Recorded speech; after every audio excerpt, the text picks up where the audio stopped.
Hello students. पिछले class में हमने मशीन्स के बारे में पढ़ा था, मतलब सिंबल्स देखा था। डीसी मशीन्स का सिंबल देखा था, उसके टाइप्स के सिंबल्स देखे थे। अब हम देखते हैं एसी मशीन। मैंने आपको ऑलरेडी बताया है, अगर हम मशीन बोल रहे हैं तो उसमें क्या आएगा, जनरेटर और मोटर दोनों आएगा। अगर हम मशीन की बात करते हैं तो आपकी सप्लाई के अकॉर्डिंग जो मशीन्स हैं वो भी क्लासीफाई कर सकते हैं हम, एसी मशीन्स और डीसी मशीन्स। तो डीसी मशीन में आपने ये सब पढ़ा था, DC generator, DC motor, DC series motor या फिर generator, DC shunt motor, DC shunt generator, DC compound motor और डीसी कंपाउंड जनरेटर। ये सब आपने डीसी के बारे में पढ़ा था और ट्रांसफार्मर पढ़ा था। अब हम देखते हैं एसी मशीन्स। ठीक है, तो अगर हम मशीन्स बोलते हैं तो क्या होता है, मशीन्स के अंदर आपके एक जनरेटर आएगा और एक क्या आएगा, मोटर। अब हम यहाँ पे एसी मशीन्स के बारे में ही पढ़ेंगे डेट इज़ एसी जनरेटर और एसी मोटर। तो एसी का सिंबल हम क्या बनाते हैं, ये बनाते हैं सिंबल। ठीक है, एसी का सिंबल आप कैसे बनाते हो, इस टाइप से बनाते हो एसी का सिंबल। ठीक है, तो आप सिंपल एसी का सिंबल बनाओगे। जनरेटर को हम किससे रिप्रेजेंट करते हैं, जी से रिप्रेजेंट करते हैं। तो सर्कल बना के आप जी लिखोगे और यहाँ पे एसी का सिंबल लगाओगे, तो वो क्या होता है आपका एसी जनरेटर। नेक्स्ट हम देखते हैं एसी मोटर।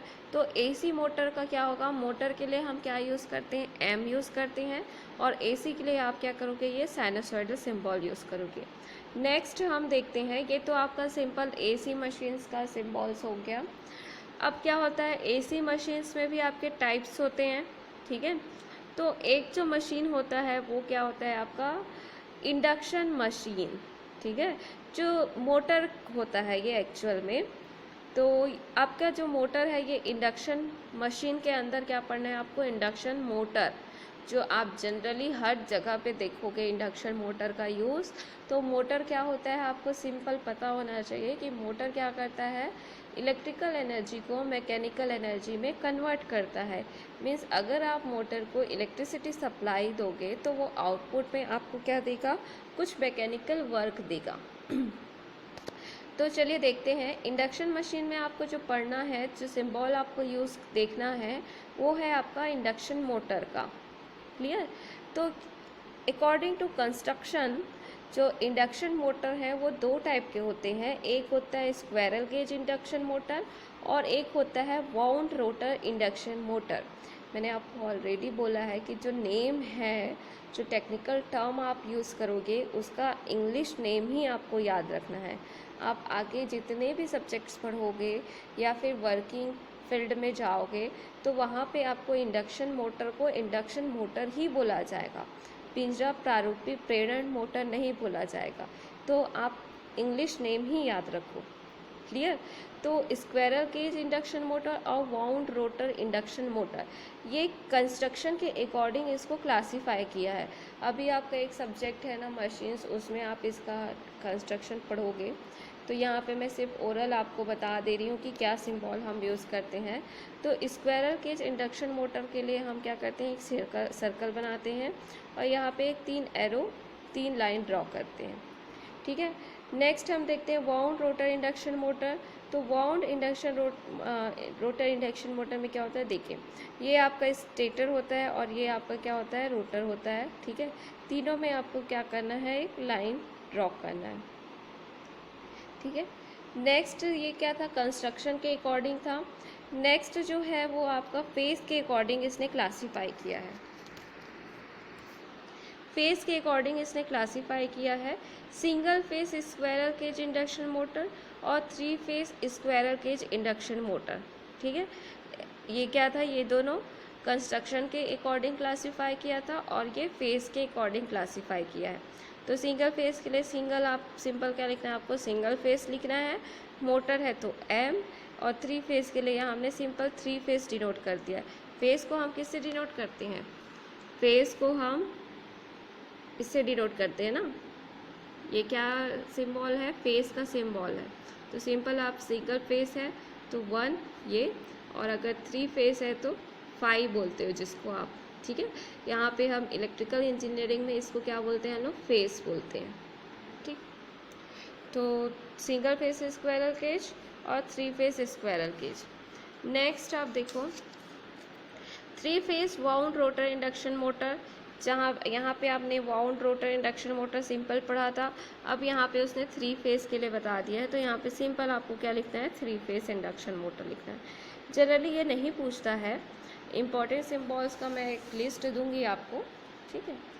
अब हम देखते हैं, अभी तक हमने इंडक्शन मशीन पढ़ा है, अब हमें नेक्स्ट मशीन जो पढ़ना है वो होता है आपका सिंक्रोनस मशीन, ठीक है।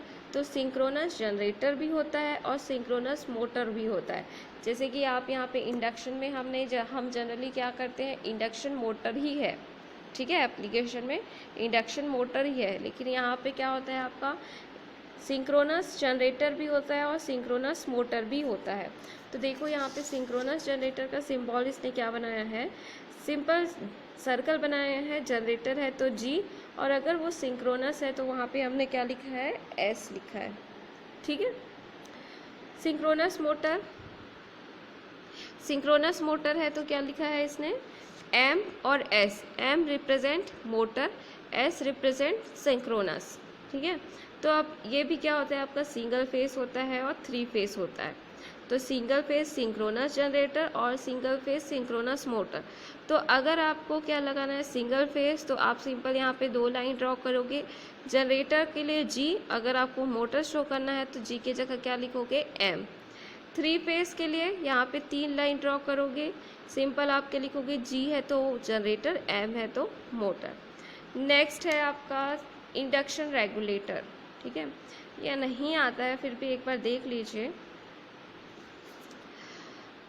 या फिर रहने दीजिए, ठीक है।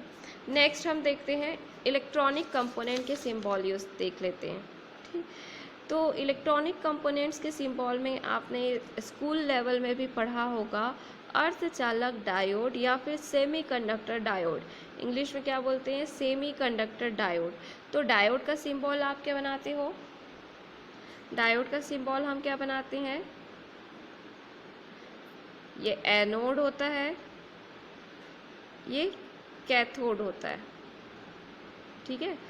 पीएन, 2 लेयर होते हैं पीएन और एक जंक्शन होता है J1, ठीक है।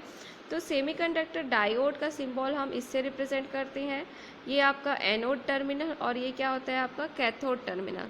ये जो टर्मिनल होता है एनोड और ये जो टर्मिनल होता है वो क्या होता है, कैथोड, ठीक है।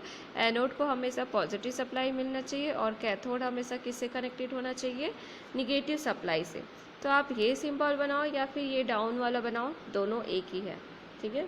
जो रेक्टिफायर हम बनाते हैं, रेक्टिफायर क्या काम करता है, एसी को डीसी में कन्वर्ट करने का काम करता है। तो ये जो एसी को डीसी में हम कन्वर्ट करते हैं, किसके यूज़ से कन्वर्ट करते हैं, डायोड के यूज़ से कन्वर्ट करते हैं, ठीक है। लेकिन डायोड का यूज़ करके आप जो रेक्टिफायर बनाते हैं वो हमारा क्या रहता है, अनकंट्रोल्ड रेक्टिफायर होता है, ठीक है। डायोड का यूज़ करके हम जो रेक्टिफायर बनाते हैं वो क्या होता है आपका अनकंट्रोल्ड रेक्टिफायर होता है, क्योंकि डायोड आपका कैसा डिवाइस है, अनकंट्रोल्ड डिवाइस है, उसको आप कंट्रोल नहीं कर सकते, ठीक है। नेक्स्ट है आपका टनल डायोड, ये भी इम्पॉर्टेंट नहीं है। नेक्स्ट देख लेते हैं लाइट एमिटिंग डायोड, ठीक है। तो लाइट एमिटिंग डायोड, तो यहाँ पे आप क्या बनाओगे, एरो का मार्क करोगे जो किसको रिप्रेजेंट करेगा, लाइट, ठीक है। एलईडी लाइट एमिटिंग डायोड आप देखे भी होंगे, इसको आप एक बार ऐसे देख लीजिएगा, वैसे पूछा तो नहीं है ये एग्जाम में। नेक्स्ट जो देखना है जीनर डायोड, ठीक है। जीनर डायोड क्या होता है ये देखिए, इस टाइप का इसका सिंबल रहता है, डायोड जैसे ही सिंबल रहता है, बस यहाँ पे थोड़ा सा डिफरेंस रहेगा। क्या डिफरेंस रहेगा, ये जो डायोड में हम स्ट्रेट लाइन ड्रॉ करते थे वो स्ट्रेट लाइन नहीं रहेगा, ठीक है। क्या रहेगा आपका, ये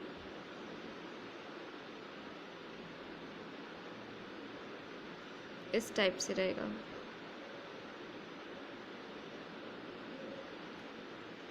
अब डायोड और जीनर डायोड में क्या डिफरेंस होता है, डायोड हमेशा फॉरवर्ड बायस में ही वर्क करता है, लेकिन जीना डायोड किस में वर्क करता है, रिवर्स बायस की कंडीशन में वर्क करता है। आप अभी बेसिक इलेक्ट्रॉनिक्स आपका एक सब्जेक्ट है, उसमें आप डिटेल में स्टडी करोगे डायोड के बारे में, जेनर डायोड के बारे में, रेक्टिफायर के बारे में, ठीक है। नेक्स्ट होता है आपका ट्रांजिस्टर, इसको भी आप बेसिक इलेक्ट्रॉनिक्स में पढ़ोगे तो ये सिम्बॉल्स आपको याद हो ही जाएगा। पीएनपी और एनपीएन ट्रांजिस्टर होते हैं, ठीक है, ये इसका सिम्बॉल्स होता है पीएनपी का एरो इस साइड रहेगा, और अगर एनपीएन आप बना रहे हो तो इसका एरो जो रहता है आउटसाइड रहता है, ठीक है। ये आपका क्या है, ये पीएनपी और ये क्या है एनपीएन, ठीक है। नेक्स्ट देखते हैं यूजेटी एन या पी टाइप। तो यूजेटी का फुल फॉर्म होता है uni junction transistor. Uni junction transistor N या फिर पी टाइप, अगर एन टाइप है तो एरो इस साइड रहेगा और पी टाइप है तो एरो क्या होगा, बाहर रहेगा, ठीक है। Field effect transistor, field effect transistor में क्या करोगे, ये भी आपका क्या होता है एन होता है और पी टाइप होता है, एफईटी बोलते हैं इसको। अगर एन है तो एरो इस साइड रहेगा, ठीक है। नेक्स्ट हम देखते हैं सेमीकंडक्टर रेक्टिफायर। सेमीकंडक्टर रेक्टिफायर क्या होता है, सिंपल मैंने यहाँ पे जो आपको ये बताया था ना डायोड का सिंबल, तो यहाँ पे अगर रेक्टिफायर पे पूछता है तो आप ये सिंबल बनाओगे, ठीक है, क्योंकि डायोड का यूज़ करके ही हम क्या करते हैं, रेक्टिफायर बनाते हैं। तो रेक्टिफायर भी क्या होता है, दो टाइप का होता है, एक कंट्रोल्ड रेक्टिफायर होता है और एक अनकंट्रोल्ड रेक्टिफायर होता है। तो जो अनकंट्रोल्ड रेक्टिफायर होता है वो आप डायोड का यूज़ करके बनाओगे, ठीक है। नेक्स्ट है आपका semiconductor controlled rectifier. Semiconductor controlled rectifier, तो कंट्रोल्ड रेक्टिफायर के लिए हम एक न्यू डिवाइस यूज़ करते हैं। वो नया डिवाइस क्या होता है आपका, SCR। SCR का फुल फॉर्म क्या होता है, सिलिकॉन कंट्रोल्ड रेक्टिफायर। ये क्या होता है, एक डिवाइस फैमिली होता है थायरिस्टर, उस फैमिली का जो पहला मेंबर होता है वो क्या होता है, SCR, जो आगे आप 5th सेम में पढ़ोगे पावर इलेक्ट्रॉनिक सब्जेक्ट में इसका डिटेल में। तो अगर आपको कंट्रोल्ड रेक्टिफायर बनाना है तो हम कौन से डिवाइस का यूज़ करते हैं, सिलिकॉन कंट्रोल्ड रेक्टिफायर। ये क्या होता है, थायरिस्टर एक फैमिली का नेम होता है, उसके अंदर बहुत सारे डिवाइसेस होते हैं, तो उसका जो फर्स्ट मेंबर होता है वो SCR होता है, सिलिकॉन कंट्रोल्ड रेक्टिफायर। तो जनरली हम क्या यूज़ करते हैं, सिलिकॉन कंट्रोल्ड रेक्टिफायर ही यूज़ करते हैं, इसलिए कभी कभी हम SCR को थायरिस्टर बोल देते हैं और थायरिस्टर को SCR बोल देते हैं। अगर आप इसका सिंबल देखोगे SCR का तो क्या रहता है आपका, सेम डायोड के जैसे रहता है, ये आपका एनोड, ये कैथोड, और यहाँ पे एक न्यू टर्मिनल होता है, वो टर्मिनल क्या होता है आपका, गेट टर्मिनल। ये जो टर्मिनल है वो क्या है आपका, गेट टर्मिनल, ठीक है। तो डायोड और SCR में क्या डिफरेंस है, डायोड आपका दो टर्मिनल होता है, डायोड में सिर्फ एनोड रहेगा और कैथोड रहेगा, लेकिन जो SCR है या थायरिस्टर बोलो वो 3 टर्मिनल डिवाइस है, एनोड, कैथोड और गेट, ठीक है। तो अगर आप SCR का यूज़ करके आप रेक्टिफायर बनाते हो, और रेक्टिफायर क्या होता है, जो AC को DC में कन्वर्ट करता है, तो अगर आप SCR का यूज़ करके रेक्टिफायर बनाते हो तो वो क्या कहलाता है आपका, कंट्रोल्ड रेक्टिफायर। क्या कहलाता है, कंट्रोल्ड रेक्टिफायर। तो देखो यहाँ पे आप ये भी बना सकते हो, ये जो यहाँ पे ये लाइन ड्रॉ किया है वो क्या शो कर रहा है, गेट टर्मिनल, ठीक है। ये जो टर्मिनल है वो A दैट इज एनोड, ये जो टर्मिनल है वो C मतलब कैथोड, और ये जो टर्मिनल है वो क्या है, गेट टर्मिनल है, ठीक है। तो ये आपका क्या होता है, सेमीकंडक्टर कंट्रोल्ड रेक्टिफायर। और यहाँ पे जब हमने डायोड का सिंबल पढ़ा था तो आप यहाँ पे लिख लेना, ये जो टर्मिनल है प्लस वाला वो एनोड होता है, और ये जो टर्मिनल होता है वो क्या होता है, कैथोड होता है। बाकी जो है फोटो ट्रांजिस्टर, ठीक है। पीएनपी ट्रांजिस्टर, लाइट ट्रांजिस्टर, तो यहाँ पे सिंपल लाइट का सिंबल बन जाएगा। ये जो है और जो सिंबल्स है, कुछ सिंबल्स वो ऐसे तो पूछे नहीं हैं अभी, ठीक है। थायरोटॉन देख लीजिएगा एक बार बस। बाकी मैंने आपको अभी तक जितने भी वीडियोस बना के दिए हैं उसमें जितने भी सिंबल्स मैंने आपको एक्सप्लेन किया है वो सारा सिंबल क्या है, इम्पॉर्टेंट है, ठीक है। तो वीडियो को देख के ही आप अपने कॉपी में सिंबल्स नोट कीजिएगा और मैं कल आपको इम्पॉर्टेंट सिंबल्स का लिस्ट दे दूँगी, उसको ऐसा असाइनमेंट आप अपने कॉपी के पीछे लिखिएगा, ठीक है। Thank you.